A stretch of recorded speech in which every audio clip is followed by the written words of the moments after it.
Hello बच्चों, कैसे हैं आप सभी। होप करती हूँ कि सभी बहुत अच्छे होंगे। और इस वीडियो में हम पढ़ने वाले हैं क्लास 11th इंग्लिश का chapter 1 the portrait of a lady का मतलब समरी कह सकते हैं। आपको लिखने के लिए आएगा तो आप लिख सकते हैं या फिर ओवरव्यू।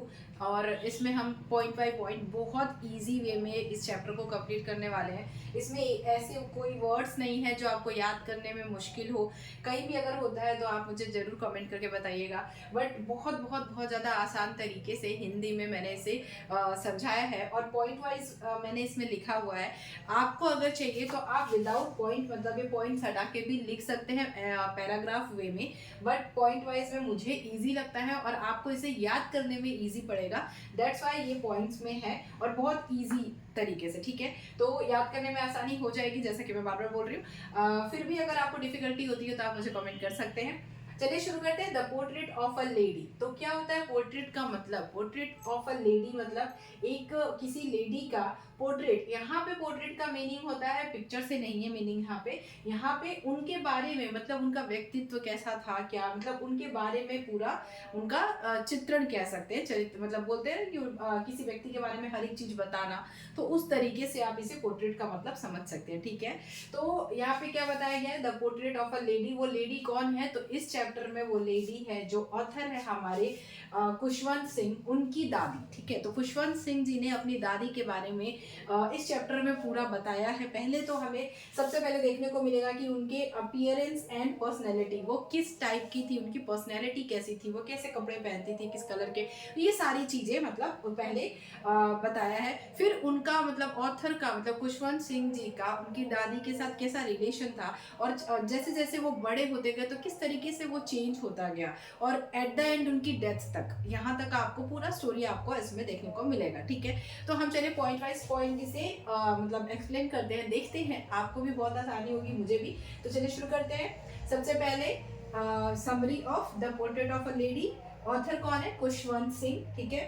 इसका समरी देख लेते हैं। The story is about the author's grand mother. ये जो स्टोरी है ये किसके बारे में है? About the author's grand mother, author की ग्रैंड मदर के बारे में है ये, ठीक है। एंड हिज रिलेशनशिप, और उनके रिश्ते के बारे में मतलब उनका और उनकी दादी का जो रिलेशनशिप था उसके बारे में। विथ हर मतलब उनकी दादी के साथ जो उनका रिलेशनशिप था उसके बारे में ये स्टोरी है।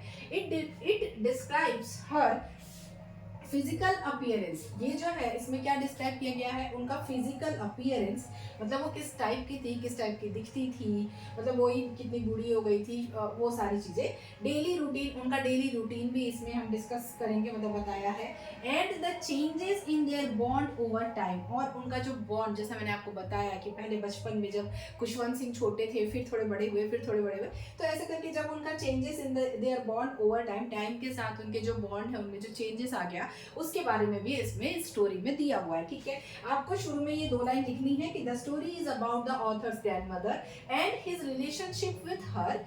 It describes her physical appearance, daily routine and the changes in their bond over time, ठीक है। और टाइम के साथ जैसे जैसे उनके बॉन्ड मतलब उनके रिलेशनशिप में जो चेंजेस आया उसके बारे में हम इस स्टोरी में पढ़ने वाले हैं, ठीक है। इतना हमने बता दिया। अब क्या होगा? अब next, grandmother's appearance and personality. सबसे पहला पॉइंट हमारा क्या है? Grandmother's appearance and personality, ठीक है। फिर the grandmother was old. जो ग्रैंड मदर थी वो कैसी थी, उनके बारे में पर्सनैलिटी उनका और उनके अपीयरेंस के बारे में इसमें बताया है। तो जो ग्रैंड मदर थी वो कैसी थी? ओल्ड, ठीक है, बूढ़ी हो गई थी। रिंकल्ड, झुर्रियां मतलब उनके चेहरे पे बहुत ज्यादा थी। And always dressed in white. तो और वो क्या करती थी? हमेशा, ऑलवेज ड्रेस्ड मतलब हमेशा ही इन वाइट ड्रेस ही पहनती थी, वाइट साड़ी में रहती थी, ठीक है। शी हैड अ काम एंड काइंड नेचर। उनका नेचर कैसा था? वो बहुत शांत और दयालु किस्म की औरत थी, ठीक है।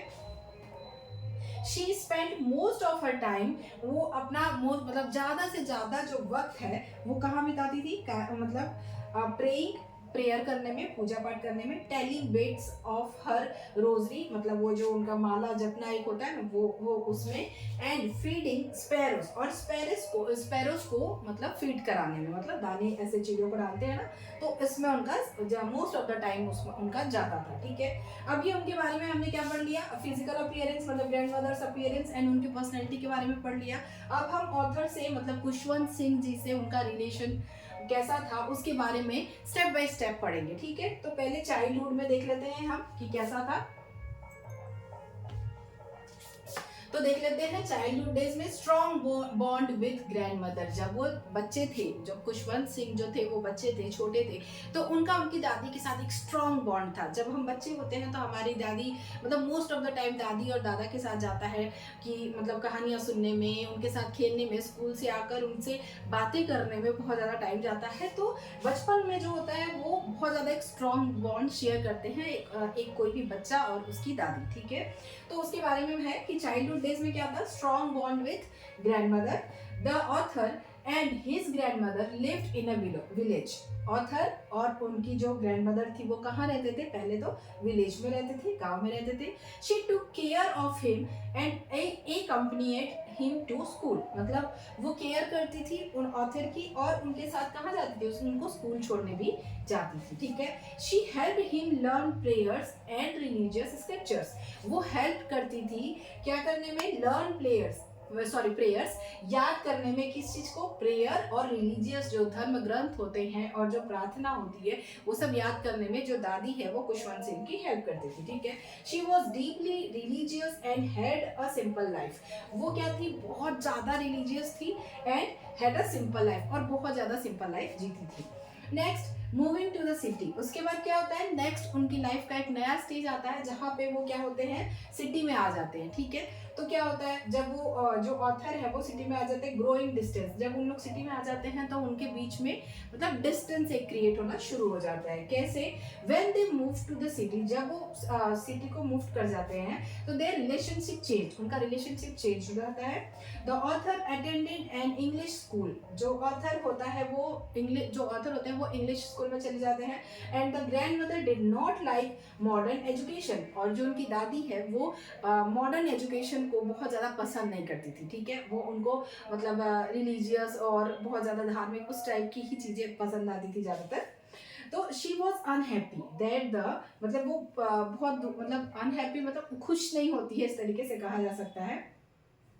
that the author was not learning about God and scriptures। वो बहुत उदास होती है इस बात को मतलब वो करके जान के कि जो ऑथर है वो क्या करते हैं, वो गॉड और स्क्रिप्चर्स मतलब ग्रंथों के बारे में नहीं पढ़ रहे हैं, नहीं सीख रहे हैं, ये जानकर वो बहुत ज़्यादा दुखी होती है, मतलब ये सोचकर। Their bond become weaker. उनका जो बॉन्ड होता है वो वीक हो जाता है, कमजोर हो जाता है। But she still loved him, but फिर भी वो उनसे प्यार करती है। ऑब्वियसली हम कितना भी दूर हो जाए लेकिन जो हमारी दादी होती हैं वो हमसे बहुत बहुत बहुत सारा प्यार करती ही हैं, तो वो प्यार कभी कम नहीं होता है। हाँ, दूरियां आ जाती हैं बीच में, ऐसा कह सकते हैं, ठीक है। Love him. लेटर ईयर्स, आगे कुछ सालों के बाद, कंप्लीट चेंज इन रिलेशनशिप। पूरी तरीके से उनका रिलेशनशिप जो होता है, मतलब रिलेशन जो होता है, उनका रिश्ता जो होता है वो बदल चुका है।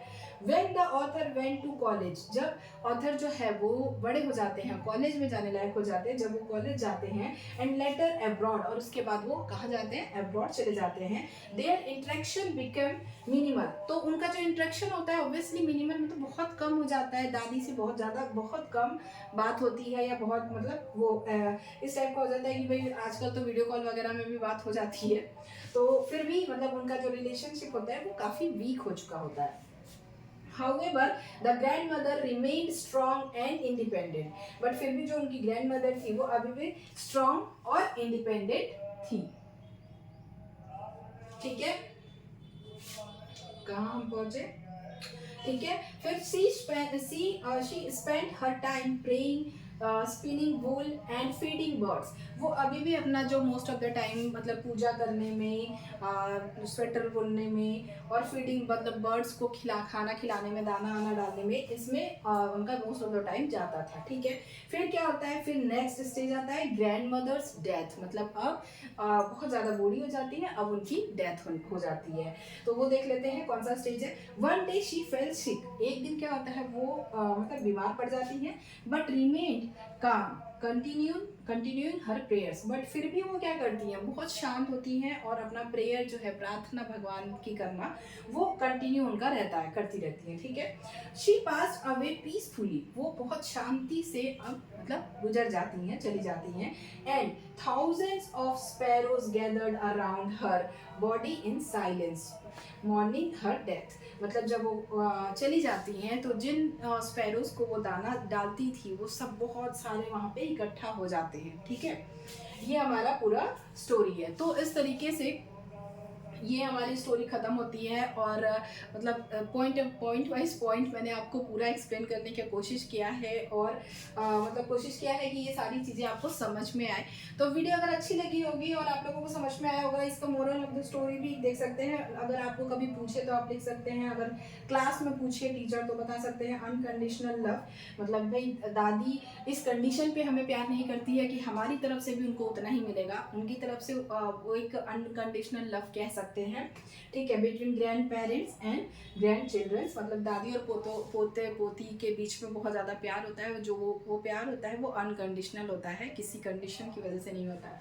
तो इस तरीके से आप बता सकते हैं। तो ये हमारा पूरा मतलब बहुत ईजी वे में मैंने बताया है, और कहीं भी फिर भी आपको दिक्कत हो, कहीं समझ में ना आया हो तो आप मुझे कमेंट कर सकते हैं, मैं ट्राई करूँगी कि मैं हेल्प कर सकूँ। इसके क्वेश्चन आंसर भी मैं आप लोगों को प्रोवाइड करा दूँगी, 1 बाय 1 सारे चैप्टर हम कंप्लीट करेंगे। तो वीडियो अगर अच्छी लगी हो और समझ में आई हो तो प्लीज़ वीडियो को लाइक कीजिएगा, शेयर कीजिएगा, चैनल पर नए हैं तो चैनल को प्लीज़ सब्सक्राइब कर लीजिएगा। Thank you, thanks for watching. और फिर से एक बार, अगर आप लोगों को कहीं दिक्कत हुई होगी तो आप मुझे कमेंट जरूर कर दीजिएगा। Thank you, thanks for watching, bye bye.